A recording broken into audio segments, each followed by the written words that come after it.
Specialistët e sektorit të qarkullimit rrugor referuan materiale në prokurori ku nisi procedimi në gjendje të lirë për shtetasit. SM, 27 vjeç, banues në fshatin Mëlgush, pasi duke drejtuar automjetin e tij, ka përplasur nga pas automjetin me drejtuese shtetasen AK, 32 vjeçe, banuese në fshatin Boriçi Mall. Si pasojë janë dëmtuar lehtë drejtuesja automjetit, shtetësja AK dhe pasagerja në automjet, shtetësja FP.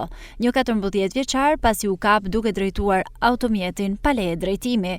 Specialistët për hetimin e krimeve të Komisariatit të Policisë Shkodër referuan materiale në prokurori ku nisi procedimi në gjendje të lirë për shtetasit. ÇG, 67 vjeç, pasi ka kryer punime ndërtimi pa leje. FD, 52 vjeç, banues në Shkodër, pasi gjatë kontrollit në lokalin në pronësi të tij në lagjen Vasil Shanto, u konstatua muzikë jashtë orarit të lejuar.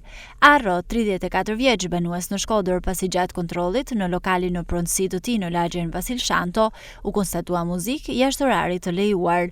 GG, 20 vjeç, banues në Shkodër për veprën penale, veprimtari që pengojnë zbulimin e së vërtetës dhe ndërhyrje të padrejtë në jetën private. Menaxheri i një hoteli, pasi dyshohet se ka fshirë pamjet filmike të kamerave të sigurisë me qëllim mosbardhjen e ngjarjeve të ndodhura pranë këtij hoteli, ku është qelluar me gur në drejtim të banesës së një 35 vjeçareje.